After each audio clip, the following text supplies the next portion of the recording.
এবারে সাতক্ষীরা থেকে যুক্ত হচ্ছেন সহকর্মী শরীফুল্লাহ কাছে সুমন। সুমন, ঘূর্ণিঝড়ের প্রভাব কতটা কেটেছে আর ক্ষয়ক্ষতি সম্পর্কে কিছু জানতে পেরেছেন কিনা? যেভাবে বলছিলেন এখানে কিন্তু আসলে ঘূর্ণিঝড়ের যে প্রভাব সেটি কিন্তু এখনো কাটেনি। আপনাকে বলে রাখা দরকার যে আবহাওয়া অধিদপ্তর আমাদেরকে জানাচ্ছে এই যে ঝড় এবং বৃষ্টি গতকাল থেকে শুরু হয়েছে এটি দীর্ঘ সময় ধরে চলছে। এটি অনেক দিন পর এই ধরনের একটি দুর্যোগ যেটি এত দীর্ঘস্থায়ী সময় নিয়েছে। আপনাকে বলে রাখা দরকার যে এই দুর্যোগ কিন্তু গতকাল থেকে শুরু হয়েছে এবং এখনো চলছে। মানুষ আশ্রয়ের জন্য এতটুকু জায়গা খুঁজতে যেয়ে কিন্তু মানুষ প্রাণ হারাচ্ছে এই সাতক্ষীরায়। এখনো পর্যন্ত কিন্তু আমরা হিসাব এবং কোনো কিছু জানাতে পারি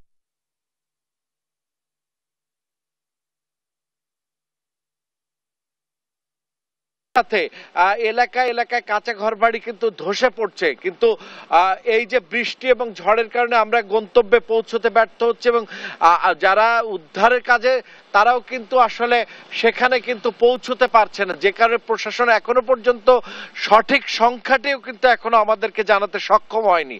আমরা দেখছি এই দুর্যোগ আরো স্থায়ী রূপ নিতে যাচ্ছে।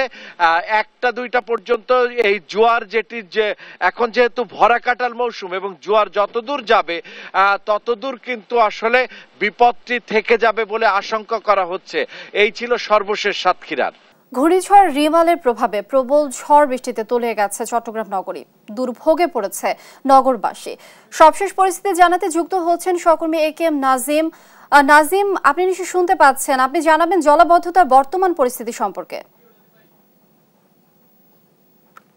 জি, আপনি যেমনটা বলছেন, চট্টগ্রামে সকাল 6টা থেকে যে 132 মিলিমিটার বৃষ্টি হয়েছিল 3 ঘন্টা, সেটি রেকর্ড করা হয়েছিল পতঙ্গ আবহাওয়া দপ্তরের পক্ষ থেকে। বলা হয়েছে সকাল 6টা থেকে যে ঘূর্ণিঝড় রিমাল সেটির প্রভাবে যে বৃষ্টি হয়, সেই বৃষ্টিতে চট্টগ্রামে যে নগরীর যেসব নিচু এলাকা রয়েছে সেগুলো আসলে জলাবদ্ধতার সৃষ্টি হয়েছে। কারণ আমরা এখন রয়েছি নগরীর ওয়াসার মোড় এলাকায়। এখানে একটু আগে আসলে প্রায় হাঁটু সমান পানি ছিল। আমরা সড়কে রয়েছে, হাঁটু সমান পানি ছিল। পানি যখন একটু বৃষ্টি কমতির দিকে, তারপর থেকে পানি আসলে নেমে তার নালার মাধ্যমে চলে যাচ্ছে। তবে চট্টগ্রামে যেসব নিচু এলাকা রয়েছে, বিভিন্ন নিচু এলাকা, বিশেষ করে মুরাদপুর, 2 নম্বর গেট, আগ্রাবাদ, হালিশহর, চকবাজার সহ অন্যান্য যেসব নিচু এলাকা রয়েছে, সব নিচু এলাকায় আসলে পানিতে প্রায় তলিয়ে গেছে। কারণ বিভিন্ন জায়গায় হাঁটু সমান পানি জমেছে এবং এতে করে ভোগান্তি বেড়েছে চরম আকারে। কারণ হচ্ছে যে সকালবেলা ঘুম থেকে উঠে আসলে যারা অফিসগামী থেকে শুরু করে স্টুডেন্ট যারা রয়েছে সবাই আসলে ভোগান্তির মধ্যে পড়েছেন।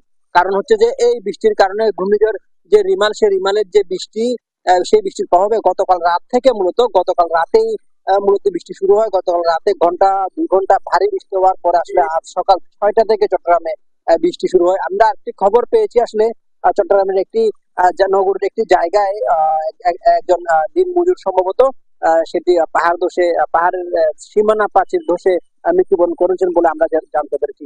তবে এখন পর্যন্ত নগরীর যেসব নিচু এলাকা রয়েছে সবগুলো নিচু এলাকা আসলে পানিতে প্রায় তলিয়ে গেছে। আর পাশাপাশি বিভিন্ন বাসা বাড়িতেও পানি প্রবেশ করেছে। কারণ আমরা দেখেছি দেওয়ানহাট থেকে শুরু করে আগ্রাবাদ, চমুনি থেকে শুরু করে কয়েকটি এলাকা ইতিমধ্যে বসত বাড়িতেও পানি প্রবেশ করেছে। এতে করে আসলে যারা নগরবাসী রয়েছেন তাদের মধ্যে ভোগান্তি চরম আকার ধারণ করছে।